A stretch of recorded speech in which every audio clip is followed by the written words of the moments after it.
Gur má go Tomás tá an bhuichasach don curtha an seo agus tá ansásta bheith ar eisiau an bhórna. Bhí mé beáin nar bhíse cribh má caint, so bhí méid siúil timppel an tanad agus connic mé an dáhanscrit ar an balla. Tá tíarn an ógur cúmantí tirán an trína céile. Lochta cear caiislig siúil na slí. Gan broga gan léna, gan béirle gan géalga. Well, fáilte go tíráling. Tír na Matamaitica, tír na smuointe, tír Fealsúnacht stocha. Tá cúpla scélín le rá a gomsa, agus tá orainn iad a ceangal le chéile ag an deire nó amach. So san céad scéal chun mé as John Moriarty don céadúir agus is sean scéala, okay? Mé álar solas agus solas is stocha. So bhí an fear súfií ag siúil bháile í Háráin san dorcadas agus cail sé ácar an tí. So bhí sé glóragus. Is tháinig fear nua ar an slí, is connic sé an fear súfií ag glórag an ácar, bhí solas sráide, is dúirt sé ar bháile sa beagán in cabhar, is dúirt an súfií, ó ja, go bha, an mé raig, so thosaigh siad ag glórag a rís, ag glórag, is ag glórag. Ach ní raibh sé le fáil. So dúirt an fear nua, an bhfuil tú cinnte ar cail tú an seothé. Agus dúirt an súfií, á níthe, cail me sa cúna seo. Agus dúirt an fear nua, cén fá bhfuil mid ag glórag é san áid seo. Agus dúirt an súfií, well, seo é an áid a bhfuil an solas. Sin éon fá. So, ní hic an fós cael spíle seo. Scéal eile. Bhí Plato bocht in a cónaí in uamh. Okay, bhí sé ceangailta, ní raibh sé in ann fécint ar béal don uamh, ach go bháin ar balla don uamh. Okay? Bhí sé Plato bocht, níor hic sé cad bhí ar siúil, ní raibh le feicáil aige ach scá ar an balla. Okay? Scá na crín, scá na daoine ag bogad taobh an mhaith, is na crín ag bogad san bhaith. Okay? So connic sé imil an scá ag bogad ar an balla, agus well, bhí sé ag smíonn cadatá ar siúil seo. An fear rud é an scá, nó cad é. So ní raibh sé bhótócha le dríocht nó leis an púca nó lochan tá sí, so ní raibh is ar bith aige cad a bhí ar siúil. Okay? So, bhí an ólas ann, ar beagán in den ólas ann. Okay? Ach ní raibh sé an ann é an míniúáil, an bríáil as an beagán in, as an ólas beag. So, well, déanam míad iirecht inniu an bríáil as ólas. Okay? Agus rud Jackar é dhéanam. So, má bhí mar scéal beag an ró ledránach do se, is féidir le go háin fóca buint amach. Téacs a heola nó rud an a seáil. Ach ribh é sinna dhéanamh, bíag smíanamh cad a bhíon ar siúil má dhéanann tú é sin. Bíon téacs scríte ar riomhara eile, ar lear beidir. Is tá orthú an téacs a heola ditsa, trí an scan a dhearn siad faoi lear. Seolann siad mar ifrica an áit agus a hen. Go dtí dogáhan cliste, agus eistríonn dogáhan iad aráis go téacs, nó go fiseán cast ar YouTube nó rud éigean nó ceol nó rud éigean. So tá rud éigean cliste ar siúil ach níl an saolchó simplí is é sin. Uaireanta Tharlaíonn Botún ar an seachtaíocht agus é ag taiste. So tá orainn na botún sin a ceartú. Agus tá lán Matamaitic i gceist chun slí cliste chun é a ceartú.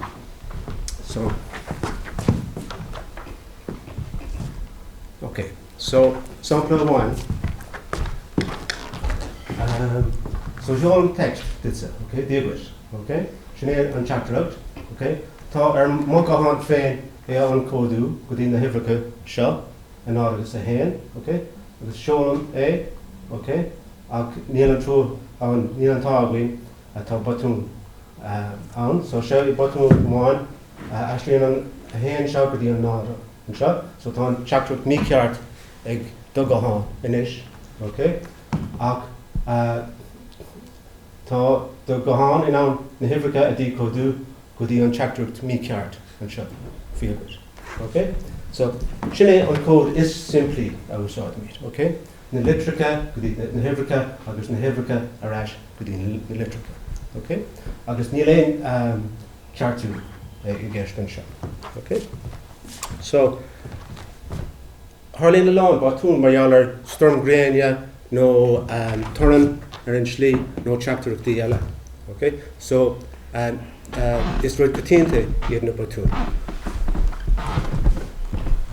So seo an clód níos cliste, an slí níos cliste, okay? So an teachtarach céine, okay? Dí agwis an códú go dtí na hifrica agus inis an rud is cliste, okay? So pís a beag cliste, cúpla hifrica eile is tacht an teachtracht, okay? Siúil míad é, Harlín botún ar an slí a bhís, okay? So an botún céine an a héan go dtí an nád, okay? Ach inis tá mína in ann an botún a ceartú margheallar an pís a beag glic seo, okay? So tá mína in ann an pís a beag glic atá go amach go dtí an céad teachtracht é dtí codú ríis go dtí an teachtracht ceart, an teachtracht a hagad, okay? So Harlín é sin gach lá. Déanann tú an rud sin gach lá, má úsáideann tú bríomhre nó go háin fóca nó má bhíonn tú cinach rud éigeann sa leabhar nó a géisteacht ar luíosca a lánmhain, okay? So déanam nó nílam cólaofa agus is féidir, okay? So déanam bátún má bhíon me caint. Ach tá tú féin in ann an cuid is mó do bátún a ceartú.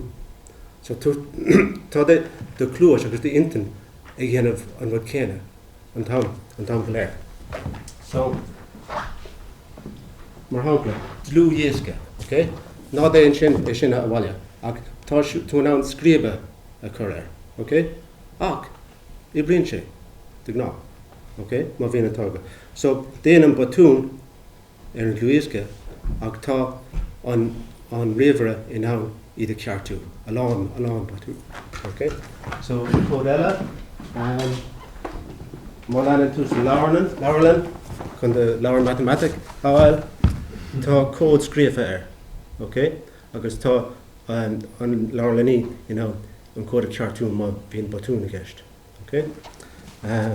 So tá ISBN scríofa air is cód eile é sin cód ceartú agus tá an barcode an seo má leanann tú a shop is sacrtí an siopa chun rud a cinach chuireann tú an cód ar an rud agus éistíonn tú bíp botún agus má bhíonn sé beagán sa lách agus arís agus leanann tú a raig chun é cinach, okay? So tá siad ancatínta ar fad na cód ceartú ach an rud an fáid an aib go bhfuil siad róúsáideach agus sin éon fá nach bhfuil is acuí go bhfuil siad ar siúil, okay?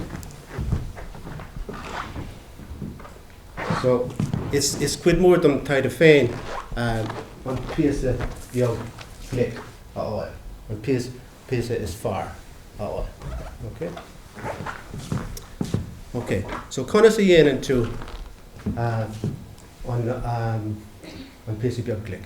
Well, tá réiteach cliste a gcuing ach ar dús in seom réiteach níos simplí. Tá méid in ann an teachtracht a sheoladh ceann amháin eile, nó cúpla ceann, nó míle ceann eile, okay? Agus beidh an teachtracht ceart a gcuing mar sin tásúlaga, okay? Ach níl sé tá an réiteach seo beagán in amach, mar úsáideann sé a lán am, a lán airgid, a lán spás a go háin, a lán fuinmh agus tá sé ceangailta le fadhbaimseir, aistríonn an aimseir mar top ar bheith cuairmach leis an fuinmh úsáideann. Okay? So an réanta cliste, well, tá oring alán Matamaitic a dhéanamh le matrices rud éigean mar sin, ní bheith mé caint mar nu, okay? Ach tá, ní ná píosa beag glic a áil, agus é a chur isteach, okay? So tá an ólas a going, tá mi den am é an códú, é a heola, é a dícódú, agus an brí áil, okay? Agus bíon fadhbanna leis an toran le na batún, agus tá an obair is deacair beidir iad a cheartú, okay? So is five more é duna inaltóirí is é sin a dhéanamh, okay? Ach an cuid is módómh ní inaltóirí sibh, ach tá meafar ann méallar rud éigean eile san slí, okay? So sin é deire mo scéal practicúil, deire mo scéal inaltóireachta, deire mo scéal úsáideach, ach tá scéal beidir níos samú fágtha. Okay. So scéal beitholaíocht beidir. So-called genetics, genetic mutation. Má bhíon DNA go sa beidir. Tá sort cód scríofa ar go DNA, in na litrica seo ATCG, okay? Agus uaireanta tharlaíonn batún, agus é ag aistriú. So san hampla seo, aistriúin an C go dtí a T, okay? So sin é an slí a bhfuil an teoiric éabhlóideach Darwin a gceist, an evolutionary theory of Darwin, okay?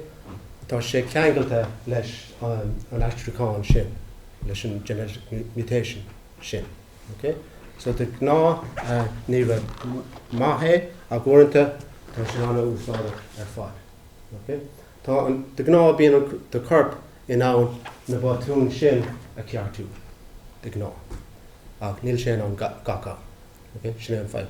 So it's sort meafar é sin on genetic code agus code na inaltóirí a bhí go again.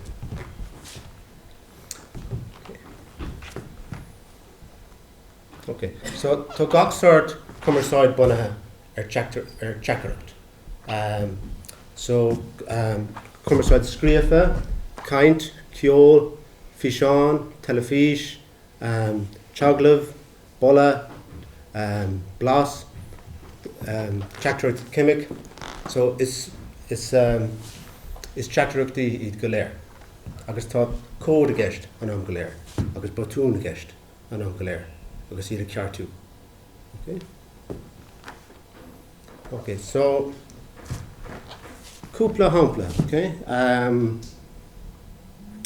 So is pictúir é sin den loch, tá sé beag an doracha, okay? Ag ná bhí buartha, tá brí an fós, okay? Tá an ólas, an solas ag teacht as an grian, is ag tanmh, tá loch ann, okay? Tá sé doracha, ach tá scá le feiceáil, scá na crín, scá na damta ar an loch, agus tá brí le feiceáil, mar jaall ar sin, mar jaall ar na scá, okay? So uaireanta bíon pictúirí ró sa léir, ró gealbhar, okay? So bíon minú de friúil ann má bhíonn sé níos céile nó nachfuil, okay? So tá scéal eile le rá ag an pictúir sin, okay? So it's breathan an scéal mar jaall ar tú féin, mar jaall ar de súla féin, okay? Agus có fisrach a bhfuil agus có léanta a bhfuil de húla, okay? So tá an pictúir seo le léamh agus beag scéal difríocht a gomsa ná de scéal féin, okay? So domsa tá scéal le rá ag na Corcaigh ar na mílta blianta agus scéal níos nua-aimsire le rá ag na damta, scéal le rá mar jaall ar an gcué ag dul trasna an loch, okay? Ag súbla le na damta sin. So tá scéal eile le rá ag an crán coilúil seo, the mocras, the Galarna, is crown ure, agus tá scéal scríofa crackan and crown, agus crav and crown fresh. Okay? Agus our Féile O'Toole, tá scéal scríofa aige freisin. Scéal a crackan, a súla, a hata éagsúil. Okay? Agus tá an scéal rá fós as an picture. Okay. So Arashmadi and Matamatic, okay. And so Begmidig tashel either spas, okay. Either spas they hosok mar complet on carnog, okay. Spas tray hosok on cube agus kera hosok nisteni, okay. So shoy on cube and TVS. Má bhfuil tú an sort clúdach as an cube bhíon an clá seo le fáil ar an taobh clé cosúla Chris. Okay? Agus tá míad ná an crá a chur le chéile a rís chun an cube a dhéanamh. Okay? So tá míad ábal taistil idir spás dé hosach agus spás tré hosach. So two-dimensional agus three-dimensional. So beag míad ná an ish taistil is like sort of scale níos costa going tash litter spás trí hosach agus kera hosach. So is Salvador Dali a feintal an picture seo. Má bhíon cube kera hosach a gutsa to the folk a bit. Okay? No bhí bora. Má bhíon sé a gutsa tá tú an aun ar nó tá Matamaiticeoir in aun an clúda a gwintas chun crá tréhosach a áil. Agus seo é an crá, an hypercube an animatá air. Okay? So, agus tá tú an aun chun a céile rís chun an cube cerahosach a dhéanamh. Well, is sort maithar é idir is a críast agus an hypercube. Mar má bhíon is ag taistil ar an dain, níl le feiceáil ach fearr, níl le feiceáil ach rud tréhosach ach tá I bhfad níos mó I gceist. So, tá scéal ag gach dia, tá scéal ag gach duine, ach níos mó is scéal iad, is scéal muid, ach níl oring ach an scéal a dí códú. Good luck.